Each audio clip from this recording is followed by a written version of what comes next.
Hello everyone, selamat datang kembali di channel Rajartan. Di sini kita akan kembali melanjutkan pembahasan kita mengenai belajar PHP dasar.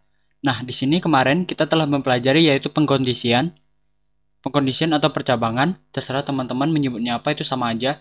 Nah, di sini kita akan belajar lagi mengenai percabangan. Nah, di sini kemarin ada tipe data, ada variabel, tapi di sini secara spesifik kita ada belajar yang namanya pengkondisian. Nah, ini kita masukkan aja ke dalam satu folder. Ini kita Ctrl X. Kemudian di sini kita buat folder yang namanya pengkondisian atau percabangan. Nah, kita masukkan dia ke dalam sini. Nah, oke, dia bakal masuk ke dalam sini. Kemudian, pada video ini kita akan belajar yang namanya perulangan. Oke, maka dari itu kita akan buat folder namanya perulangan. Nah, di dalam perulangan ini ada banyak. Teman-teman nanti bisa mengetahui macam-macam perulangan yang ada di PHP. Nah, dalam video ini kita akan belajar yang namanya for. Tentunya teman-teman biasanya nggak asing lagi dengan yang namanya for. Maka dari itu kita buat di sini for.html. For.php. Sorry teman-teman. Nah, di sini kita buat starter template PHP-nya dulu. Nah, oke. Jadi teman-teman, di sini kita langsung buat yang namanya for.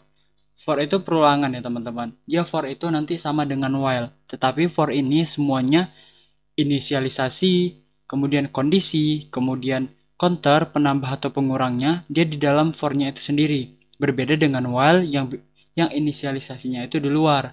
Oke, sebagai contoh di sini. Nah, ini kalau kita menggunakan VS Code, dia udah auto.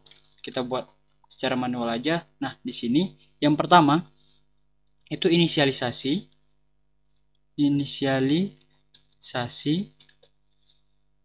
Nah, yang kedua itu kondisi. Yang ketiga itu counter.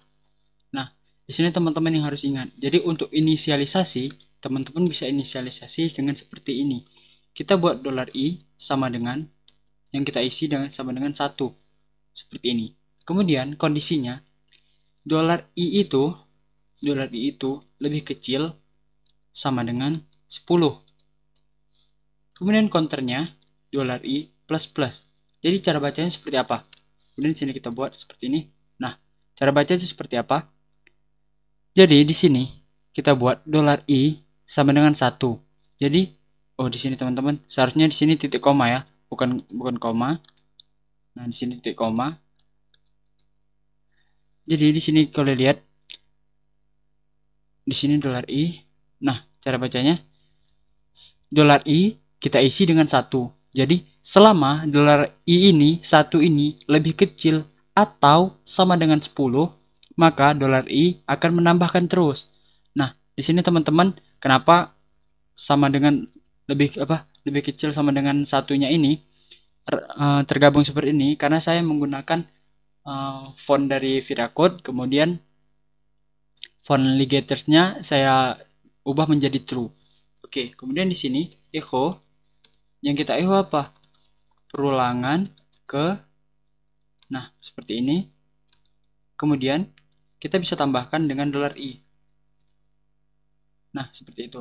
Jadi titik ini bisa menggabungkannya. Kayak concatenation kalau di dalam JavaScript atau pemrograman lain biasa menggunakan seperti ini. Nah, kita bisa menggunakan titik seperti ini. Nah, jadi kalau kita lihat, kalau kita buka, nah di sini kita buka localhost. Jangan lupa teman-teman hidupin dulu ya Laragonnya. Kita start all atau di sampai P itu MySQL dan Apache-nya dihidupin. Nah, di sini saya masuk ke dalam pod. Di sini karena Laragon saya memiliki pod, kemudian di sini saya masuk ke PHP dasar. Kemudian saya masuk ke perulangan. Kemudian saya masuk ke for.php. Nah, jadi seperti ini teman-teman. Dia bakal berulang terus sampai ke 10. Nah, ini kan gak rapi teman-teman.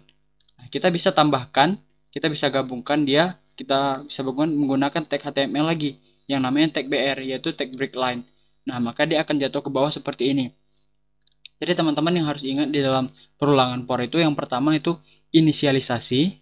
Nah, di sini teman-teman bisa kasih komentar inisialisasi.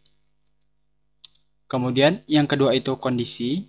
Kemudian yang ketiga itu counter. Nah, oke, seperti itu teman-teman. Nah, ini kita bicara kalau $i-nya itu sama dengan 1. Nah, kalau kita buat for, kita buat for lagi, kemudian dolar I sama dengan 10, maka dia kalau ingin membuat dia menjadi 10, 9 sampai dengan 1, maka di sini kondisi yang digunakan adalah lebih besar sama dengan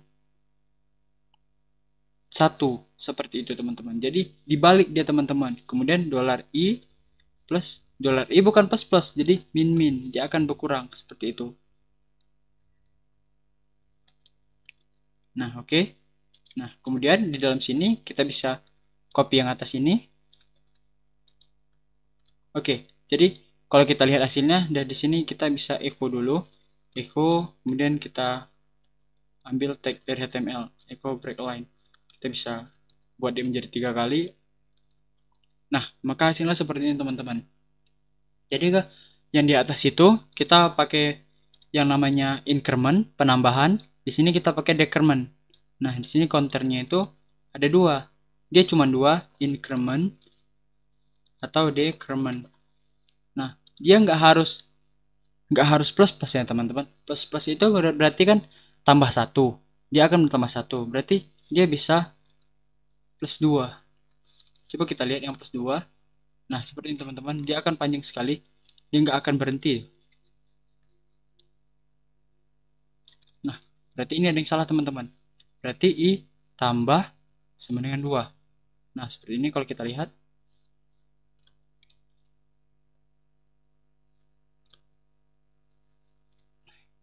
Kita lihat teman-teman.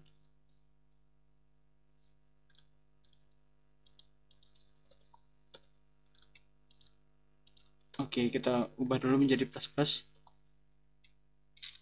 Nah, ini udah ngelik teman-teman. Jadi kita buka aja di sini. Kita buka yang baru. Jadi, gitu teman-teman. Jadi infinity loop jadinya.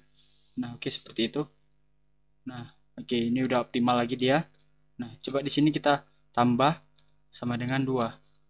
Apa yang terjadi? Nah, maka jadi seperti itu teman-teman. Jadi dia nggak harus plus plus, tapi dia tetap aja increment. Jadi increment itu plus plus, tapi dia bisa kita tambahkan jadi plus 3 gitu. Jadi dia akan mengulang selama dia itu tetap berada dalam kondisinya. Oke, di sini kita bisa juga kurang sama dengan 2. Maka jadi seperti ini. Nah, begitu teman-teman untuk inisialisasi, kondisi, kemudian di sini kondisinya teman-teman ada banyak ya. Di sini ada lebih kecil sama dengan atau lebih kecil aja, maka hasilnya seperti ini. Dia sampai 7 aja, jadi seperti itu teman-teman. Oke, nah tapi pada umumnya yang biasa digunakan itu menggunakan sama dengan ini opsional. Kalau di sini 0, berarti di sini nggak perlu menggunakan sama dengan. Tapi ini biasanya memang yang digunakan itu yang plus plus. Seperti ini teman-teman. Oke, kita lihat kembali. Oke, seperti itu. Maka video ini telah selesai. Saya harap teman-teman dapat mengerti perulangan for pada PHP. Saya akan tunggu kalian di video selanjutnya. See you soon.